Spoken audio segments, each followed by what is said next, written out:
Halo teman-teman, kembali lagi di channel 11 Hardware dengan Bumi di sini. Di video kali ini saya mau mengajak teman-teman untuk mengenal lebih jauh mengenai arsitektur daripada NVIDIA Ampere, yaitu adalah arsitekturnya NVIDIA GeForce RTX yang terbaru, yaitu RTX 30 series. Ada RTX 3090, 3080, dan RTX 3070 nanti.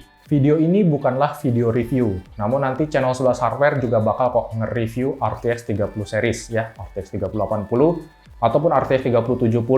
Cuma di video ini kita hanya akan membahas arsitekturnya aja, karena kalau saya bahas arsitektur di sebuah video review itu nanti takutnya videonya tuh kepanjangan. Oke, jadi RTX 30 series itu adalah arsitektur Ampere, dan RTX 20 series itu adalah arsitekturnya Turing. Nah, seperti apa sih perbedaannya? Namun sebelum kita mulai videonya, subscribe dulu channel 11 Hardware dan follow Instagram kita di @11.hardware. Oh ya, apa yang saya sampaikan pada video ini adalah pembahasan mengenai kulit-kulitnya aja, bukan pembahasan yang detail ataupun yang teknikal. Sejak tahun 2018, NVIDIA merilis kartu grafis seri RTX dengan penambahan dedicated core baru selain CUDA Core, yaitu adalah RT Core dan Tensor Core. RT Core berfungsi untuk membantu menjalankan proses ray tracing dan Tensor Core untuk penggunaan AI. Di seri RTX 30 atau Ampere ini, NVIDIA menyempurnakan ketiga dedicated core tadi, yaitu CUDA Core, RT Core, dan Tensor Core-nya. Pertama, kita akan bahas apa saja sih yang berbeda dari CUDA Cores yang ada pada arsitektur Ampere ini. Secara arsitektur, sebenarnya CUDA Cores-nya Ampere dan CUDA Cores-nya Turing itu tidak ada perubahan sama sekali. CUDA Cores di Ampere masih menggunakan arsitektur yang sama dengan CUDA Cores-nya Turing, namun ada sedikit perbedaan di sisi kerjanya. Sebelumnya saya mau kasih lihat gambar dari GPU-nya RTX 3090 dan RTX 2080 Ti. Yang kiri adalah RTX 3090 atau GA102 dan yang kanan adalah RTX 2080 Ti atau TU102. Bisa kita lihat yang hijau-hijau kecil ini adalah CUDA Cores-nya. Kita akan lihat GPU-nya RTX 2080 Ti terlebih dahulu. RTX 2080 Ti punya 4352 CUDA Core. Kalau kita zoom, si CUDA Core-nya ini terbagi dalam beberapa grup besar. Yang paling besar adalah GPC atau Graphic Processing Cluster. Lalu kalau kita zoom lagi, di masing-masing GPC tersebut terdapat klaster-klaster lagi, yaitu adalah TPC atau Texture Processing Cluster, di mana dalam tiap-tiap TPC terdapat 2 buah SM atau Streaming Multiprocessor. Dan kalau kita zoom lagi, pada sebuah SM terdapat 64 FP32 core atau NVIDIA menyebutnya sebagai CUDA Core. Nah, ini adalah struktur SM dari RTX 2080 Ti dan RTX 20 series lainnya. Di dalam sebuah SM terdapat 64 FP32 core atau CUDA Core, 64 INT32 core, 1 buah RT Core, dan 2 buah Tensor Core.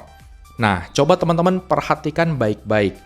Di tiap-tiap partisi terdapat 2 buah datapad utama, namun hanya satu saja yang dapat memproses FP32 operation. Satu datapad lagi hanya terbatas untuk melakukan proses integer operation saja.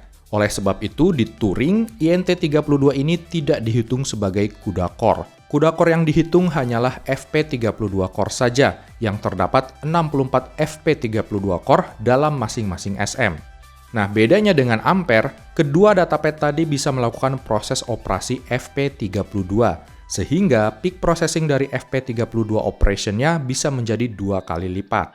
Datapad yang pertama terdapat 16 FP32 core yang dapat mengeksekusi 16 FP32 operation per clock. Dan datapad yang kedua bisa memproses baik 16 FP32 core ataupun 16 INT32 operation per clock. Sehingga INT32 yang ada di Ampere ini ikut dihitung sebagai CUDA Core karena dia bisa juga memproses FP32 core tadi. So, CUDA Core dalam satu SM kini dihitung seolah-olah bertambah 2 kali lipat, menjadi 128 CUDA Core per SM. Jadi kesimpulannya, bukan ada datapad yang ditambahin sama NVIDIA di masing-masing SM, melainkan lebih tepatnya adalah datapad yang udah ada kini bisa memiliki 2 fungsi sekaligus. Nah, pertanyaannya, apakah dengan CUDA Cores yang bisa bertambah sampai 2 kali lipat tersebut juga bisa menaikkan performa sampai 2 kali lipat juga? Jawabannya adalah tergantung. Tergantung aplikasi atau program apa yang kita jalankan. Namun kalau di game, jawabannya kemungkinan besar adalah tidak. Kenapa? Karena menurut NVIDIA, sebuah game modern tidak bisa dijalankan hanya menggunakan FP32 core saja, namun juga membutuhkan INT32 cores-nya juga. FP32 core sendiri sebagian besar berfungsi untuk menjalankan shader workload, sedangkan INT32 cores berfungsi untuk menjalankan addressing atau fetching data, floating point minimum atau maksimum, compare, dan lain-lain. Sebagai contoh di game Battlefield 1, dari grafik ini bisa kita lihat dalam setiap 100 instruksi floating point terdapat rata-rata 36 instruksi integer, atau ada sekitar 36% porsi dari INT32 cores yang dikerjakan dalam menjalankan sebuah game modern, sedangkan 64%-nya lagi dihandle oleh FP32 core. Angka-angka tersebut tentu akan bervariasi tergantung jenis aplikasi apa yang digunakan. Oke, teman-teman udah pada tahu ya, gimana sih ceritanya CUDA cores yang ada pada NVIDIA Ampere ini bisa dihitung bertambah 2 kali lipat dibandingkan pada NVIDIA Turing. Yang berikutnya kita akan bahas super singkat mengenai RT-core-nya. RT-core pada arsitektur Ampere ini mendapatkan berbagai macam penyempurnaan. Sebagai contoh, RT-core pada RTX 2080 Ti itu ada 68 buah, sedangkan RT-core pada RTX 3070 hanya berjumlah 46 saja. Namun, 46 RT-core pada RTX 3070 dapat bersaing dengan 68 RT-core-nya RTX 2080 Ti.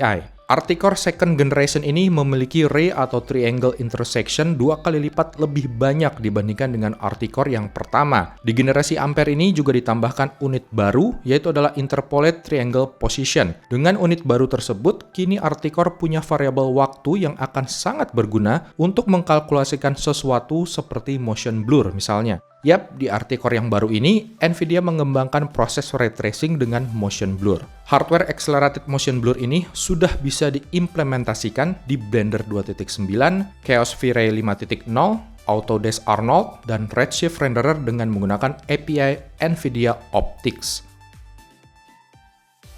Lalu yang berikutnya adalah Tensor Core. Tensor Core adalah unit eksekusi khusus yang diperuntukkan secara spesifik untuk menjalankan operasi tensor ataupun matrix, yang merupakan sebuah fungsi komputasi inti yang digunakan dalam deep learning. Tensor Core dapat mengakselerasi perkalian matriks dalam sebuah neural network training dan juga berfungsi sebagai inferencing. Komputasi inferencing sendiri adalah inti dari sebagian besar aplikasi grafis berbasis AI. Melalui inferencing ini, berbagai informasi data bisa disimpulkan dan dideliver oleh DNN atau Deep Neural Network, sehingga DNN tersebut akan semakin terlatih berdasarkan input yang diberikan. Contoh dari kegiatan inferencing ini adalah DLSS, AI-based denoising, NVIDIA Broadcast untuk green screen-nya, dan lain-lain.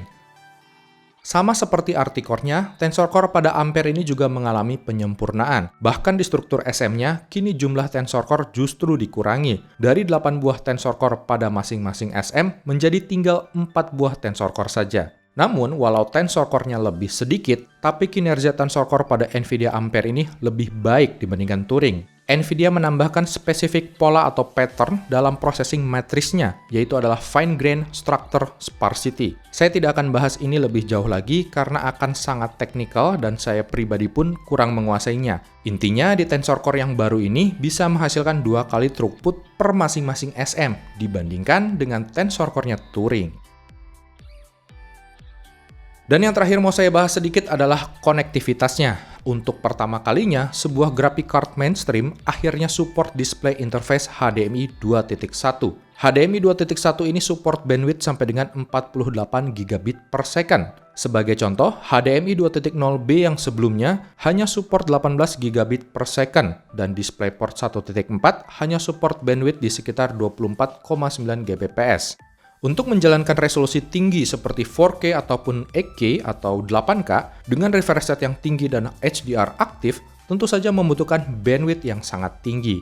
Untuk menayangkan apa yang diproses oleh graphic card itu membutuhkan yang namanya bandwidth, dari VGA-nya, kabelnya, sampai ke monitornya. Dengan HDMI 2.1, kini kita bisa menayangkan sebuah game dengan resolusi 8K di 60 Hz tanpa adanya penurunan kualitas warna, atau bahkan bisa mencapai 8K di 144 Hz dengan DSR atau Display Stream Compression. Namun untuk mengaplikasikan HDMI 2.1 ini, tentu kita butuh kabel HDMI 2.1 yang baru dan monitor atau TV yang sudah support HDMI 2.1. Oke teman-teman, mungkin begitu aja sedikit sharing-sharing dari kami mengenai arsitektur NVIDIA Ampere ini. Apa yang kami sampaikan ini tentu hanya sedikit sekali dari sekian banyak informasi yang bisa kalian dapat dari NVIDIA Ampere. Kalau kalian ingin lebih jauh mengenal arsitektur NVIDIA Ampere ini, kalian bisa langsung saja download white papernya di web resminya NVIDIA. Untuk pembahasan khusus mengenai VGA RTX 30 series, kalian pantengin terus aja channel kami, karena kami akan mereview RTX 3070 dan RTX 3080, plus bonus video rakitan PC-nya. So, jangan lupa subscribe channel 11 Hardware jika kalian belum subscribe, follow Instagram kami di @11.hardware, dan sampai jumpa lagi di video kita yang berikutnya.